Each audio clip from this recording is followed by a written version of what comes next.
For centuries, Castle Blackstone guarded the people of Roll from rival counts, barons, and bands of wood elves. While that era is long gone, the Frankenstein soldiers of the Overlord, called War Dogs, now occupy the castle from which they terrorize the people and venture into that haunted forest seeking something. This tale begins in the castle's central courtyard, where 5 heroes, or anti-heroes, stand pilloried and awaiting execution. Hey everyone, welcome to the first of hopefully many campaign diaries where I plan to tell you about my Draw Steel campaign and my experience as the Dungeon Master, or in this case, Director for this game. We held our first session last week for an adventure I'm creating myself using the various bits of lore and fiction found in the Draw Steel rulebooks. The campaign takes place in Roll, a forested mountainous county with a medieval dark fantasy vibe to it. There's a long dark history to Roll, which used to be ruled a long time ago by a vampire lord for hundreds of years called Count Rodar von Glauer. The Count was generally loved by his people, as he ardently defended them for 300 years from any dangers from the outside. This all came to an end when the Kalian Empire arrived on his lands, seeking to claim it for the Emperor. A mercenary army laid a long siege on Count Rodar and eventually won. The so-called Dragon Count was staked, his ashes burned, and the people lamented the destruction of their lord. Now, centuries later, the people feel the oppression of a new ruler. The overlord Ajax the Invincible has taken this land by force with his war dogs. They rule this land ruthlessly in his stead as Ajax continues his domination campaign in far-off lands. And all the while, rumors swirl of an ancient power gaining strength in the haunted elf forest the people call the Ghost Woad. Undead have long plagued the Woad, but there seems to be more and more with each passing year. Amidst all this, we began our campaign with the main characters imprisoned by war dogs and set for execution. Let's talk about who our characters are. First, we have the man who goes by the nickname Knave, played by my friend Jesus. Knave is a human fire elementalist with a criminal past. He's a Robin Hood type who fell out with his fellow bandits and was picked up shortly afterwards by the war dogs. Then we have Penny, played by my friend Gasper. Penny is a devil's shadow who was summoned to this world by Hell. She saw a chance for a new start in this world and started putting her skills to use as an assassin for hire. Next, we have Lav, a Woad Elf Fury, played by my buddy Ty. Lav used to roll with a group of Woad Elves that call themselves the Blightless. They're a rogue faction of the Elves who believe that the corruption of the forest demands a violent response. They seek to eliminate any potential threat, including trespassing mortals, by any means possible. Lav had a philosophical disagreement with the direction that the Blightless were taking, which led to a violent confrontation in which one of the members of the Blightless was killed by Lav. Now Lav is an exile and on the run. She got picked up by the war dogs when she made her way out of the Woad. Lastly, we have Dara, another devil played by my really good friend Rob. Dara is a summoner of demons, who was also summoned here to Orden, just like Penny. However, unlike Penny, she wants to go back home. This cast of characters first needed to escape Castle Blackstone, which the War Dogs have turned into their stronghold.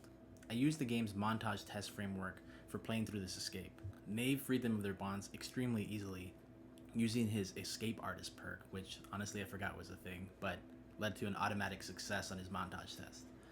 However, there was also a 5th individual being held here that was an NPC. This NPC, he was ragged, long beard, and mumbling something about his brother eventually coming to save him. He looked like he'd been here much longer than the other characters. They decided to free him and bring him along. The group joined forces without much thought, thinking that they could leverage each other's areas of expertise to collectively break out of Blackstone. Several challenges that they rolled very well at, succeeding through most of the montage tests without much difficulty. This included securing their kits, learning all the possible exits, sneaking past war dogs, and also creating a distraction and throwing the war dogs off their scent. Through some successful eavesdropping, Dara the Devil actually learned of a secret way out of Castle Blackstone. While there was the western and the eastern gates, the west leading out to the Woad and the eastern gate leading to the town of Estelnik, just a couple days away, she heard a couple of war dogs talking about the crypts below the castle. Apparently the crypts were haunted and were unoccupied mostly by the war dogs. They were in such a state of abandonment and disrepair that some of the walls to the crypts had fallen, leaving these tunnels leading down underneath the mountains that flanked Castle Blackstone. Castle Blackstone sits on this large pass that essentially guards the people of Roll from things spilling out of the Woad. This was the path that the group decided to take. They easily slipped past the small guards guarding the entrance to the crypts and made their way within. The crypts themselves are labyrinthine, very old, hold a lot of tombs to many lords who once ruled over Castle Blackstone over its long history here in Roll. As the group makes their way through these crypts, Knave, using his human supernatural senses, picks up on the fact that they're being followed by a ghost. He tries to interact with it, but the ghost just kind of shies away, which the player Jesus was a little confused by. He was expecting some kind of interaction, but that really wasn't what the encounter was for. They finally come upon one of these large holes in the crypts leading to the tunnels underneath through the mountains. The group headed into that darkness, and that's where we ended the session for the night.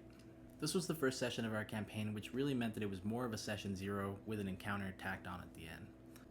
My players had all mostly built their characters on their own beforehand, which kind of sped the session 0 up, but we still had a lot of discussion items to go over, like our usual logistics discussion, our discussion about what the campaign vision and pitch was going to be, what the gameplay was going to be like, and then I usually have the group kind of pitch their characters so that they can make tweaks or changes to fit the party and make sure that everyone's just kind of aligned so that we can have a good time.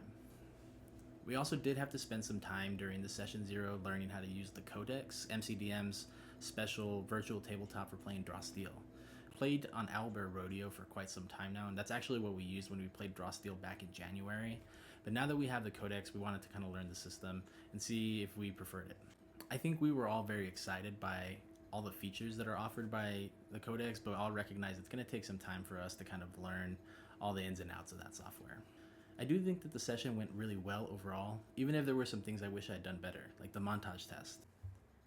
That was really the only encounter for the night, but I feel like I didn't do really a good job of tying things back that were happening in the montage test back to the fiction and the narrative of the game, which I really try to focus on in any game we play. I think that was mostly a result of the fact that I was juggling a couple different things during the session 0, refreshing my memory on the rules of the game since we hadn't played since January, and then also learning how to use the Codex. So I think that'll get better with time. I still think everyone had fun because we don't usually get to play through an encounter in our session 0s, since most of our session 0s typically involve character building, and that takes up our usual 3-hour playtime. So having my players build them ahead of time, I think, saved a lot of time for us to play through that first encounter, which I think the group really appreciated. That's pretty much the end of the video today, folks. I hope it was fun to follow along. I'm going to try keeping this up. These are very obviously aping the very wonderful campaign diaries that Matt Colville used to post, and I used to love watching. I thought it'd be fun to do the same for his game now and talk about my campaign after each session. I have some other video ideas as well. For example, maybe doing some TTRPG game reviews. We just finished about a 2-3 month campaign playing an OSR style game called Wolves Upon the Coast, which we all loved. And I can talk about more of that and what that game was like in a different video. Let me know what you all think in the comments later.